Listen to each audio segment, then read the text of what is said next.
Mary Abu Balama, Mary Abu Milan, Mary Abu Musa, Mary Abu Wansi, Mary Abu Wakubu, Monica Enoch. Thank you, Kimani. It's my 6-year-old. So next up, actually, we have Amiri Sykes. And Amiri is also a very concerned community member. So I'll give her the microphone.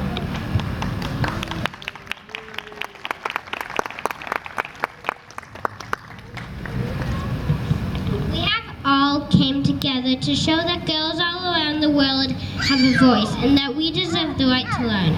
We shouldn't be just a pretty face that obeys their husbands and makes children. We are more than a pretty face. We are strong. We are girls. United, we can change how people look at us. Some people look at us like we are only a pretty face, like we are dogs that have to obey them. Like we should only make babies and obey them.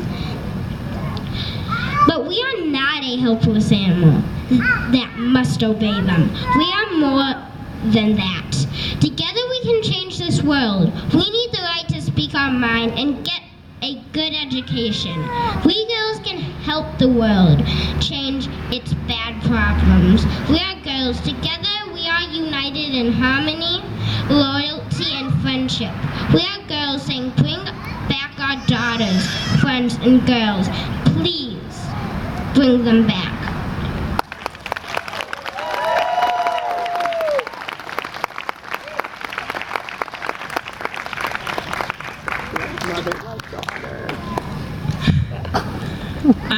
So that's my firstborn, my 8-year-old. Sorry, give me a minute. You know, I am complimented very often on, you know, we always get compliments on our children, right? And I have to tell you, I can't take credit for that. I just happen to be insanely blessed with the opportunity to bring 4 of the most dynamic, powerful, loving people into this world. Yeah, so they teach and they raise me every day. So I'm going to be very brief. Those of you who know me know I'm a bit of a loudmouth, so the idea of me being here and not saying a few words myself was not going to happen. So last night I was thinking about what I really wanted to say to you all today, and you know, sometimes the thoughts seem so clear in my mind, but I have trouble finding the words. So at one point I took a break, right, and I went up to their bedroom and I was watching them sleep, and my 4-year-old was like blowing spit bubbles in her sleep. But I watched them and you know, and I think I really connected with the mothers in Nigeria, and I can't imagine what they must be going through. I can't fathom what that must feel like. So I want to thank you all for coming out here today, because there's nothing that we do as human beings that is more important than the love and the support that we show for each other. Just a minute. Sorry. You know, the love and the support that we show for one another. So, you know, thank you for making this world a better place for us here at home, for strangers in the, you know, in another part of the world.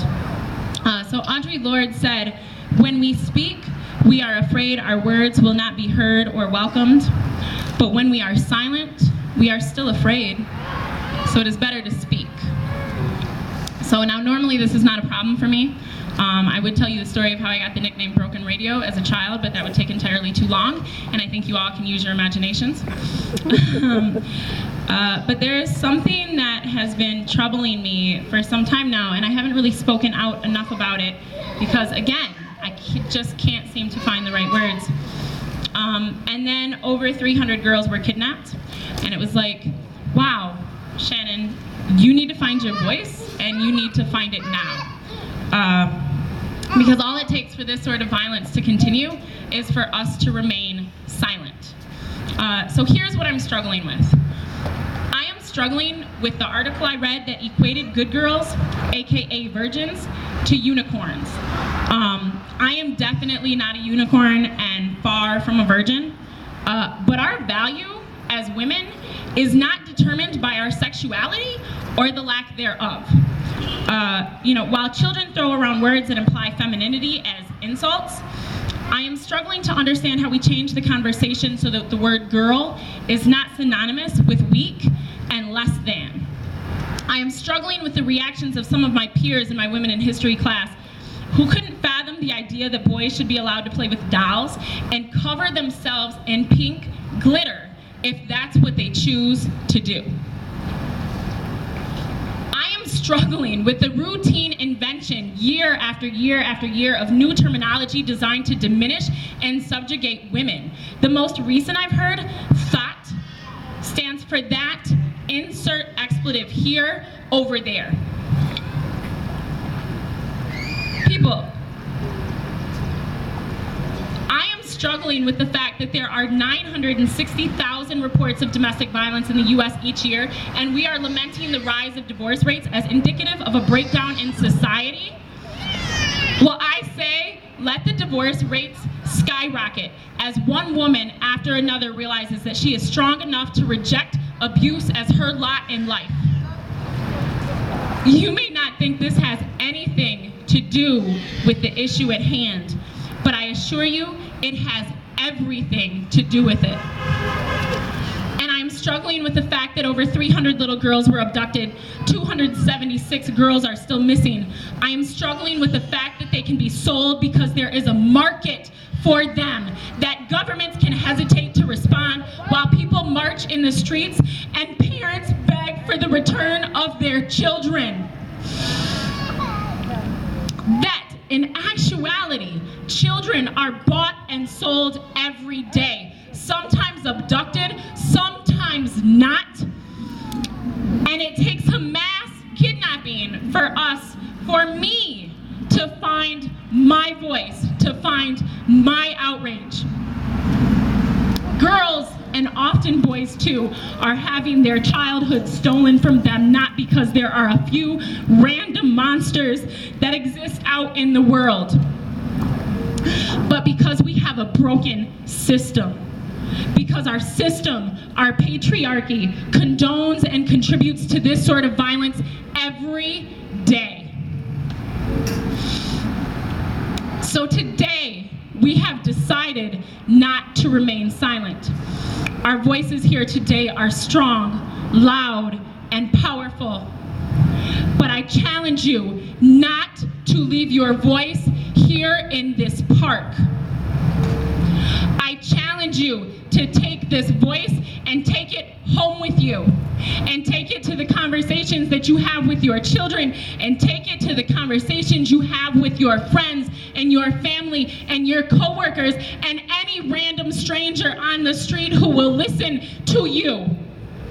Because our girls, and listen to me when I say this, not just my two daughters, not just the two girls here, not the 276 girls who are still missing, but all of our girls deserve that we stand here and we address this, and we do it now.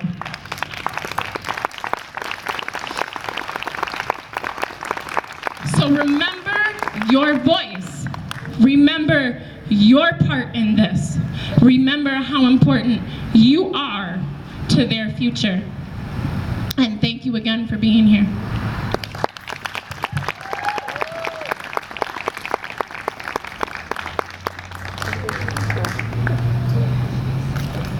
Thank you. And as Shannon was saying, girls are sold at a market as food is sold at a market.